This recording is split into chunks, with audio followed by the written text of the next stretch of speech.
अस्सलाम वालेकुम। मैं हूं हमज़ा मुनीर और आप देख रहे हैं YouTube channel H series notes. आज हम लोग अपना एक नया सब्जेक्ट स्टार्ट करने लगे हैं, कॉन्स्टिट्यूशनल लॉ। इसमें हम लोग तकरीबन 3 पार्ट्स में इसको हम पढ़ेंगे। एक हमारी कॉन्स्टिट्यूशनल हिस्ट्री होगी, उसको हम लोग देखेंगे, और कॉन्स्टिट्यूशनल कुछ केस लॉज हैं वो हम देखेंगे, और एक कॉन्स्टिट्यूशन ऑफ पाकिस्तान जो है ना उसको हम मतलब जो भी उसके आर्टिकल्स हैं, जो भी सिस्टम है, उस हिसाब से हम लोग पढ़ेंगे उसको।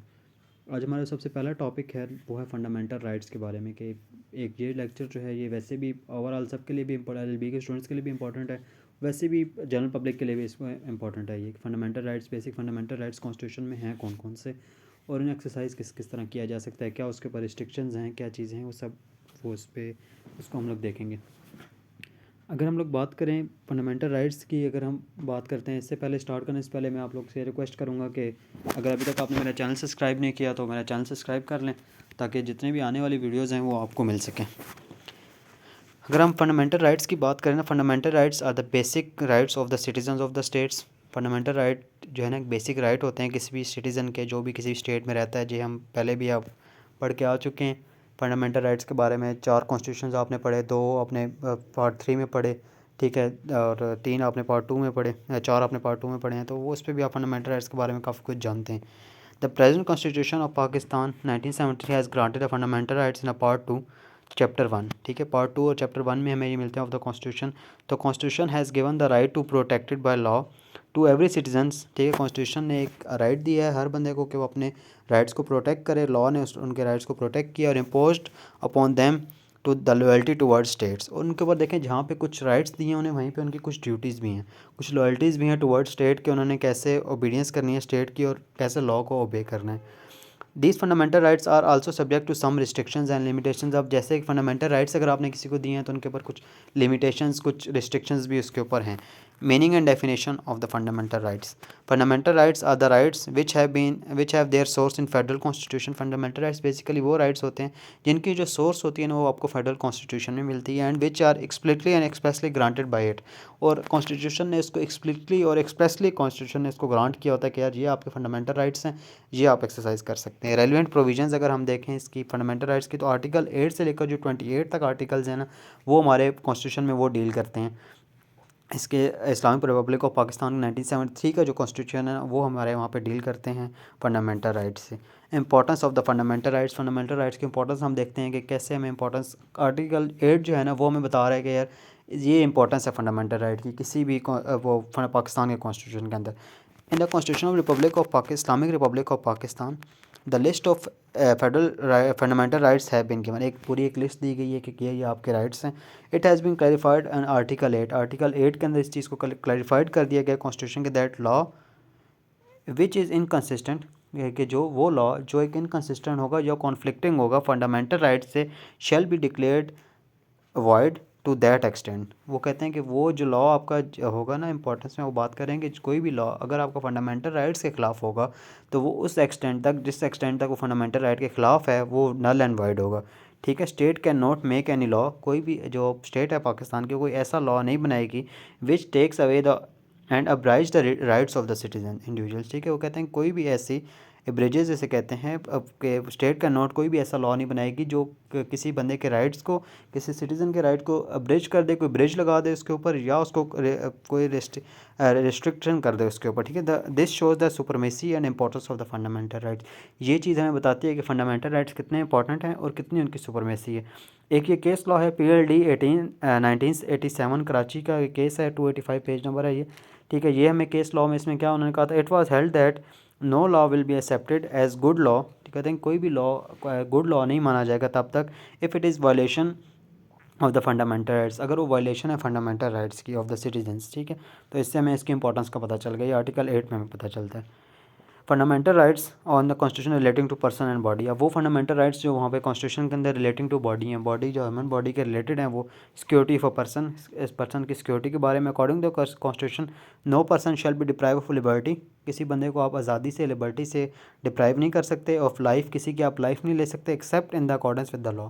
अगर कोई लॉ की ज़रूरत है तो अगर आप किसी की लिबर्टी को भी करना चाहते हैं, तो रोकना चाहते हैं तो आप रोक सकते हैं अगर लॉ की ज़रूरत है, वैसे आप किसी बंदे को नहीं कर सकते। देखिए जहाँ भी फंडामेंटल राइट होगा एट द एंड हमें यही वर्ड लेंगे accept in the accordance with law के अलावा, और कहीं पे रिस्ट्रिक्शंस लॉ ने लगा दी हैं, अगर लॉ की ज़रूरत है तो वहाँ पे नहीं। अब लास्ट सरमन जो था आपसे सल्लम का, वो उसमें हम लोग यहाँ पे से कोट कर सकते हैं, your lives and properties are sacred for others, कि आपकी जो लाइफ है और जो आपकी प्रॉपर्टी है दूसरों के लिए मोहतरम है। ठीक है। Safe guard again arrest and detention, ठीक है, सेफ गार्ड होना चाहिए आपका अरेस्ट और डिटेंशन के खिलाफ। इसमें अभी उन्होंने क्या क्या कहा, according to this right when a person is arrested, जब किसी बंदे को अरेस्ट किया जाता है, ठीक है, he shall be informed about the grounds of arrest, सबसे पहले उसको उसके ग्राउंड्स बताए जाएँ कि उसको किस ग्राउंड के ऊपर ये किया गया है, अरेस्ट किया गया है। He has a right to consult and represent a legal practitioner of his choice, उसको अपनी मर्ज़ी का लीगल प्रैक्टिशनर जो वकील होगा उसको करने की जो चॉइस है उसकी कंसल्ट करने की, उसको रिप्रेजेंट करने की पूरी आज़ादी होगी। ठीक है। Such person shall B produce before magistrate with in a 24 hours, और उस बंदे को 24 आवर्स के साथ अंदर उसको 24 घंटे के अंदर मजिस्ट्रेट के सामने पेश किया जाएगा। ठीक है। केस लॉ इसके ऊपर एक PCRLJ Pakistan criminal law journal 13 इसका पेज है। ठीक है। Right to defend by legal practitioner recognize fundamental rights, उसमें ये कहा गया था कि जब राइट टू डिफेंड है ना, और आपका लीगल प्रैक्टिशनर आपको करने का ये रिकॉग्नाइज फंडामेंटल राइट है और ये आपको मिलना चाहिए। Prohibition of slavery and force labour, अब आपको प्रोहिबिट किया जा रहा है कि स्लेवरी इज़ फॉरबिडन। ठीक है। स्लेवरी को आपने फॉरबिडन किया है, गुलामी यहाँ पे आपने किसी की नहीं करनी। ठीक है। And all forms of force labour, कोई भी फोर्स लेबर और प्रोहिबिटेड बाय द कॉन्स्टिट्यूशन, किसी से आपने कोई जबर वाली जो लेबर होती है ना वो आपने नहीं करवानी, ज़बरदस्ती आप किसी से लेबर नहीं करवा सकते। No child below the age of 14 shall be engage in factory और माइन, ठीक है, किसी भी चाइल्ड को जो 14 साल से कम है आप उसको किसी फैक्ट्री में या किसी माइन वगैरह में आप उसको नहीं इंगेज कर। एक्सेप्शंस अगर हम देखते हैं इसकी एक्सेप्शंस क्या है, इस आर्टिकल की एक्सेप्शन है person under going the punishment of any offence, अगर कोई बंदा किसी ऑफेंस की पनिशमेंट ले रहा है, ठीक है, किसी का ऑफेंस, जैसे कि लोगों को रेगरेस इम्प्रिजनमेंट होती है तो उनसे वहाँ पे काम करवाया जाता है, तो जबरी मुशक्क़त वहाँ पे कराई जा सकती है। ये एक्सेप्शंस हैं। Required by law for public purpose, अगर कहीं पे पब्लिक पर्पज़ के लिए ज़रूरी है किसी से फोर्स लेबर करवाना तो फिर आप करवा सकते हैं।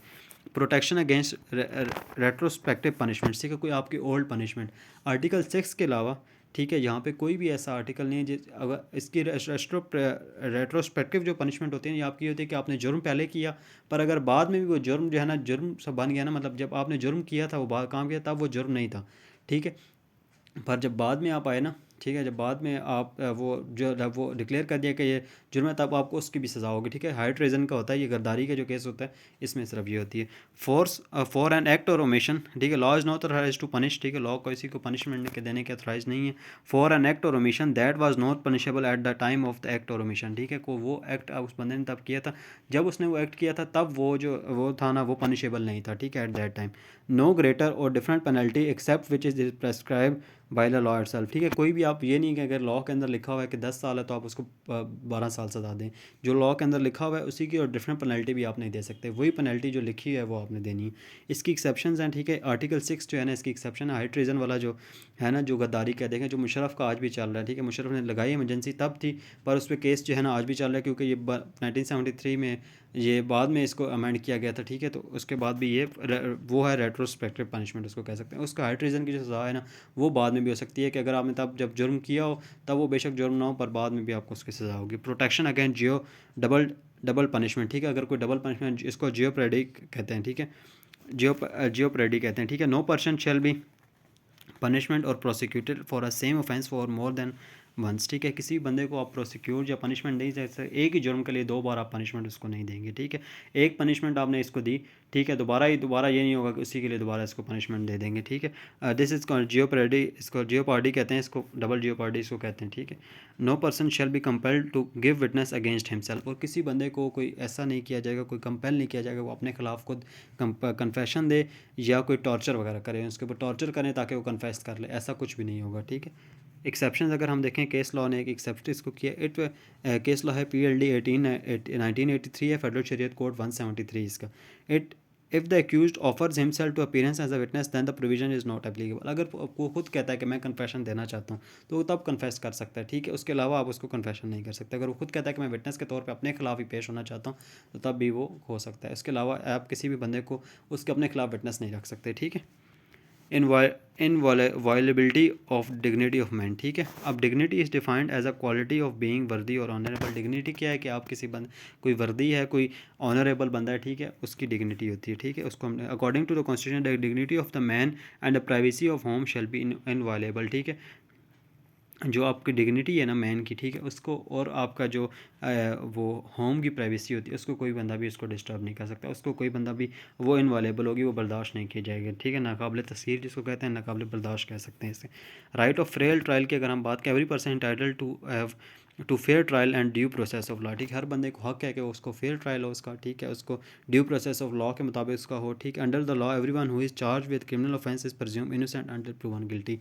इसके अंदर हम ये कह सकते हैं कि देखें, अगर जब तक किसी बंदे पे कोई चार्ज लगा है, जब तक वो प्रूव नहीं हो जाता तब तक वो इनोसेंट है, ठीक है। इनोसेंट मतलब ये आप कह सकते हैं कि जब तक किसी पे कोई भी जुर्म साबित नहीं है, मुलजिम ही रहता है, ठीक है। मुजरिम वो जब उस पर साबित हो जाता है उसके बाद मुजरिम बनता है, ठीक है। अच्छा, fundamental rights relating to freedom. अब आपके वो fundamental rights relating to freedom है। फ्रीडम के ऊपर फ्रीडम ऑफ मूवमेंट सबसे पहले, every citizen has a freedom of movement throughout Pakistan, remain in Pakistan. पूरे पाकिस्तान के अंदर आपके अंदर फ्रीडम ऑफ मूवमेंट होती है। आप पाकिस्तान के अंदर रिमेन इन पाकिस्तान आप कर सकते हैं, ठीक है, subject to certain limitation and restriction which have been imposed by law for the benefits of the public peace. अगर पब्लिक पीस की वजह से कुछ लिमिटेशंस कहीं पे लगा दी गई हैं, आपको नहीं जाने दिया जा रहा, तो वो सब्जेक्ट टू लॉ आप जा सकते हैं। वैसे आपको पूरे पाकिस्तान में घूमने की, मूवमेंट करने की, रहने की, किसी भी पार्ट में आपको इजाज़त है पाकिस्तान की, ठीक है। फ्रीडम ऑफ असम्बली, आपको कोई भी असम्बली बनाने की, कोई एसोसिएशन बनाने की आपको इजाज़त है, ठीक है। Every citizen has a right to make a peaceful assembly without weapons and arms, ठीक है। और वेपन्स और आर्म के अलावा आप कोई भी असम्बली बना सकते हैं, अनलॉफुल असम्बली आपने नहीं बनानी। And is subject to reasonable restrictions which have been imposed by law for the benefit of public, ठीक है, पब्लिक के लिए बेनिफिट के लिए। अब देखें, जब ये 144 लगती है, 144 में यही होता है ना कि आपने 4 से ज़्यादा लोग इकट्ठे नहीं हो सकते, इस किसी ऐसे चीज़ के लिए आप इकट्ठे नहीं हो सकते, वैसे आप इकट्ठे हो सकते हैं, ठीक है। तो वो फिर लगती है। फ्रीडम ऑफ एसोसिएशन की अगर हम बात करें, every citizen shall have right to form an association. हर बंदे के पास ये राइट है कि वो एसोसिएशन फॉर्म कर सकता है, यूनियन फॉर्म कर सकता है, political party and became the member of this. इनमें से किसी का मेंबर अगर वो बनना चाहे तो बन सकता है, ठीक है। But the formation of association is subject to some limitation. But वो जो उसकी लिमिटेशन होंगी, उसके ऊपर कुछ एसोसिएशन बनाने के ऊपर कुछ लिमिटेशन होंगी। Every political party shall announce shall account for the source of its fund and according to law, ठीक है। अब जो भी जी कोई भी एक है, अगर पार्टी है, ठीक है, उसके क्या पब्लिक अकाउंट्स हैं, क्या उसकी सोर्स ऑफ इनकम है, वो सारी डिक्लेयर करेगी, इलेक्शन कमीशन के अंदर करेगी और सब कुछ वो बताएगी, ठीक है। Freedom of trade and business and profession, every citizen shall have right to adopt lawful profession.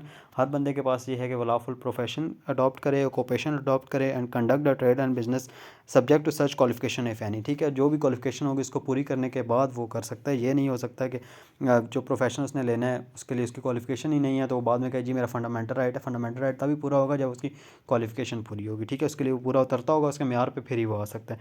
Freedom of speech, ठीक है, एवरी सिटीजन है shall have a right to freedom of speech. कोई बंदा भी फ्रीडम ऑफ स्पीच कर सकता है, express कर सकता है, प्रेस कर सकता है, ठीक है। But it shall be subject to following limitations. ये लिमिटेशंस हैं, आपने ग्लोरी ऑफ इस्लाम के बगैर नहीं बोलना, ठीक है। इस्लाम के बारे में आप integrity of security and defence of Pakistan, आपने इन चीज़ों पे पाकिस्तान की नहीं बोलना, ठीक है। फ्रेंडली रिलेशन विद स्टेट्स, ठीक है, स्टेट्स के जो रिलेशन हैं उनके ऊपर आपने नहीं बोलना। मोरालिटी के ऊपर आपने नहीं बोलना, इसके अगेंस्ट आपने कुछ नहीं बोलना।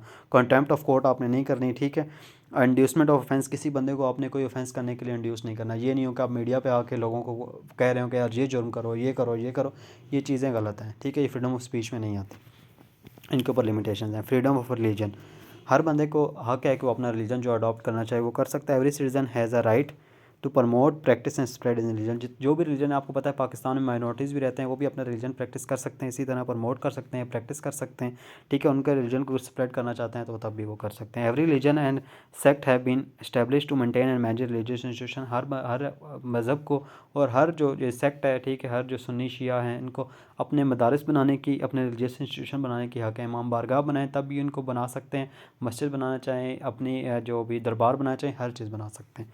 No person shall be compelled to pay tax any other than his own religion which is spent on other religion members। अब किसी भी आप गैर मुस्लिम को इस चीज़ के लिए इम्पोज नहीं कर सकते, या किसी और रिलीजन के लिए आप इम्पोज नहीं कर सकते कि यार आप हमें टैक्स दें, हम इस्लाम के उसके लिए करेंगे, ठीक है। आप इस तरह किसी को इस्लाम की मेंटेनेंस के लिए आप उसको नहीं यूज़ कर सकते। ये नहीं कह सकते कि आप टैक्स देंगे हम इस्लाम के लिए यूज़ करेंगे, ऐसा कुछ नहीं हो सकता। No person attending any educational institution compel to follow the instruction of any religion, ठीक है। अब किसी भी बंदे को आप ऐसे नहीं कह सकते, ठीक है, कंपेल आप नहीं कर सकते किसी बंदे को कि यार ये हमारा रिलीजन, अगर कोई नॉन मुस्लिम आपके मुस्लिम में इंस्टीट्यूशन में रह रहा है या पढ़ रहा है, तो इसका मतलब ये नहीं है कि आप उसको कंपेल करें कि यार आप दुआ पढ़ें जैसे हम पढ़ते हैं, ऐसा कुछ भी नहीं कर सकते। उनका अपना एक सिस्टम है, वो इसको कंपेल नहीं किया जाएगा, ठीक है। राइट ऑफ इन्फॉर्मेशन का राइट टू इन्फॉर्मेशन है। Every citizen has a right to have access to information. हर तरह की इन्फॉर्मेशन का एक्सेस है। जैसे कि अगर किसी भी जगह से उसने FIR लेनी है, पब्लिक डॉक्यूमेंट है, निकाहनामा पब्लिक डॉक्यूमेंट है, आप ले सकते हैं, ठीक है। In all matters of a public importance, ठीक, public importance, subject to some regulation and restriction impose by law, ठीक है। इम्पोज बाय लॉ, कोई भी इंस्ट्रक्शन, अब ये नहीं हो सकता कि आप ISI के ऑफिस चले जाएँ कि यार हमारा पब्लिक फंडामेंटल राइट है, आप हमें एक्सेस दें इस चीज़ की, वहाँ नहीं होगा। जहाँ पे कुछ लिमिटेशंस हैं, हर जगह पे कुछ लिमिटेशंस होती हैं। Fundamental rights relating to property, अब वो आपके राइट्स जो प्रॉपर्टी से रिलेटेड हैं, ठीक है। फ्रीडम ऑफ प्रॉपर्टी राइट्स, ठीक है। Every citizen has a right to acquire, hold and dispose of any property in any part of Pakistan, ठीक है। किसी भी पार्ट ऑफ पाकिस्तान में वो किया जा सकता है, एक्वायर किया जा सकता है, उसको होल्ड कर सकता है, उसको अगर डिस्पोज करना चाहे तो वो डिस्पोज भी कर सकता है, ठीक है। Subject to some limitation impose by law, कुछ लिमिटेशंस होती हैं, कुछ प्रोसीजर होता है उसको फॉलो करने के बाद। Protection and protection of property rights, हर बंदे की प्रॉपर्टी को, no person shall be deprived of his own property except in accordance with law, किसी भी बंदे को आप अपनी प्रॉपर्टी से अलग नहीं कर सकते, पर कुछ अगर लॉ चाहे तो कुछ हो सकता है, ठीक है। If the property is acquired by authority for public purpose then he is to pay with the compensation, अगर किसी प्रॉपर्टी ने, अगर कोई सरकार ने कोई प्रॉपर्टी लेनी है, स्टेट ने लेनी है, तो वो आपको कंपनसेशन करेगी, कंपनसेट पे करेगी, ठीक है। ये हम लोग यहाँ पे थे अभी, ठीक है। अच्छा, आपको किसी भी आपको नहीं करेगी, ठीक है। अच्छा, अब ये होगा कि अब कौन कौन सी प्रॉपर्टीज़ हैं, ये जो प्रॉपर्टी के राइट्स हैं इन पे एक्सेप्शंस कौन कौन सी हैं। ये जो प्रोटेक्शन है, property danger to the life of human health, ठीक है। अगर कोई हेल्थ को या किसी की लाइफ को डेंजर कर रही है कोई प्रॉपर्टी, तो वो स्टेट ले सकती है, ठीक है, इस चीज़ का कंपनसेशन दिए बगैर भी, ठीक है। Property unlawfully on by possessed, अगर किसी की प्रॉपर्टी अनलॉफुली की हुई है, ठीक है, ऑन की है या पोजेस की हुई है, ठीक है, तो उसको भी ले सकते हैं। मनी प्रॉपर्टी, अगर किसी कोई दुश्मन की कोई प्रॉपर्टी है वो भी आप ले सकते हैं, ठीक है, स्टेट अपने कब्जे में ले सकती है कंपनसेशन दिए बगैर। प्रॉपर्टी टेकन और बाय पब्लिक इंटरेस्ट, अगर किसी पब्लिक इंटरेस्ट के लिए देना चाहती है तब भी, ठीक है। प्रोवाइडिंग पब्लिक वेलफेयर, किसी को पार्क वगैरह कोई ऐसी चीज़ बनाना चाहती है तब भी वो। अच्छा, fundamental rights relating to equality, आपके वो फंडामेंटल राइट्स जो इक्वालिटी से रिलेटेड हैं, ठीक है। Equality of citizen, all citizens are equal before the law and entitle to equal protection of law and no discrimination made basis of sex, आप किसी भी डेंजर डिस्क्रिमिनेशन पे या किसी भी डिस्क्रिमिनेशन में किसी को डिस्क्रिमिनेट नहीं कर सकते। State shall make special laws for women and children protection, अगर स्टेट चाहे तो अगर वुमेन और चाइल्ड प्रोटेक्शन के लिए कोई अगर बनाना चाहे तो बना सकते हैं, ये इस चीज़ की एक्सेप्शन है, ठीक है। Right to education, the state shall provide free and compulsory education to all children 5 to 16 in manner to determine by law, ठीक है। कोई भी मैनर डिटरमाइन बाय लॉ है, 5 से लेकर ना 16 साल तक हर बच्चे को वो फ्री एजुकेशन और कंपलसरी एजुकेशन देने के लिए, देखिए हमारे गवर्नमेंट्स में दी जा रही हैं, ठीक है, गवर्नमेंट के जो इंस्टीट्यूशंस हैं वहाँ पे दे रहे हैं। No discrimination in respect of access to public places, ठीक है, किसी भी पब्लिक प्लेसेस में अगर आपने जाना है तो कोई डिस्क्रिमिनेट आपको नहीं किया जाएगा। Every citizen has a right to access public places resort for entertainment के लिए आप उसका जा सकते हैं विदाउट एनी डिस्क्रिमिनेशन, और आप पे कोई डिस्क्रिमिनेशन वगैरह नहीं होगी on the basis of race, religion, कोई आपके रेस के, कोई रिलीजन के, सेक्स के, रेजिडेंस के और प्लेस ऑफ बर्थ के ऊपर आपको ये आपको नहीं कहा जाएगा यार आप इस पार्क में नहीं जा सकते। एंटरटेनमेंट के लिए अगर आप किसी जगह जाना चाहते हैं, आप नो डिस्क्रिमिनेशन इन सर्विसेज, अगर आपको कोई सर्विसेज हैं, कोई अगर देखें जैसे पाकिस्तान आर्मी है, एयरफोर्स है, कुछ भी सर्विसेज हैं, उनमें अगर आपने जाना है कहीं पे जॉब का है, appointment qualified, if the citizen qualified for the appointment in the job, अगर वो क्वालिफाइड है, ठीक है, then he can not be refuse appointment service, तो उसको रिफ्यूज़ नहीं किया जाएगा कि यार तुम्हें हम जॉब में नहीं रख सकते, डिस्क्रिमिनेट नहीं किया जाएगा बेसिकली। एक्सेप्शन की अगर हम इसमें बात करें, 40 ईयर कोटा में भी एप्लीकेबल फॉर बैकवर्ड एरियाज़, ठीक है, 40 ईयर का एक कोटा होता है, ठीक है, वो ये बैकवर्ड एरियाज़ के लिए गवर्नमेंट बनाना चाहे तो वो बना सकती है, ठीक है। Reserve seat according to nature of the, जो रिज़र्व की जाती हैं सीट्स वो रिज़र्व कर सकती है, ठीक है, अगर कुछ सीट अगर गवर्नमेंट रिज़र्व करना चाहे तो वो कर सकती है, इस पर कुछ नहीं है। Preservation of language, any citizen having the different and district language script और culture has a right culture has a right to promote, ठीक है, उसको प्रमोट करना है, ठीक है, वो प्रमोट कर सकते हैं अपने लैंग्वेज को, डिस्ट्रिक्ट को, कल्चर वगैरह को कोई भी बंदा कर सकता है। And he can also establish institution of this purpose, ठीक है, पर्पज़ भी अगर कोई किसी ने सिंधी को प्रमोट करना है, किसी ने पंजाबी को प्रमोट करना है, तो अपने इंस्टीट्यूशन अगर वो बनाना चाहें तो बना सकते हैं, ठीक है। But this must subject to the law, ठीक है, सब्जेक्ट टू लॉ आपको करना है, और इस चीज़ को आपने माइंड में रखना है कि जो नेशनल लैंग्वेज है ना वो उर्दू है, ठीक है। आपने नेशनल लैंग्वेज के ऊपर किसी लैंग्वेज को फोकस नहीं, अपनी लैंग्वेज को प्रमोट करना चाहते हैं तो आप बेशक कर सकते हैं, ठीक है। कैन फंडामेंटल राइट्स भी सस्पेंडेड, ठीक है। अब हम ये देखते हैं कि क्या फंडामेंटल राइट्स सस्पेंड भी हो सकते हैं। During the national emergency when state is itself in danger then many fundamental rights are and can be suspended but right of life can not be suspended to the original constitution, ठीक है। कहते हैं हर fundamental right आप लोगों का ले सकते हैं, ठीक है, आप सस्पेंड कर सकते हैं, पर बजाय किसके कि कोई अगर स्टेट खुद इमरजेंसी में आ गई है तो आप उसके फंडामेंटल राइट सस्पेंड हो जाते हैं। राइट टू लाइफ आप किसी का नहीं, ये नहीं आप बंदे मारना शुरू कर दें आपके, ठीक है। राइट टू लाइफ आप नहीं ले सकते, उसके अलावा आप सारा किसी के फंडामेंटल राइट्स अगर आप लेना चाहते हैं, कोई सस्पेंड करना चाहते हैं कुछ अरसे के लिए, तो आप कर सकते हैं, ठीक है, स्टेट कर सकती है उसे। तो ये हमारा फंडामेंटल राइट्स का टॉपिक था। थोड़ा सा मतलब मैंने इसको कैटेगराइज़ करने की कोशिश की है कि चलें कैटेगराइज़ हो जाएं ताकि आपके लिए ईजी हो जाए, ठीक है। तो यही हमारा टॉपिक था। Thank you very much. मुझे उम्मीद है आपको समझ आ गई होगी।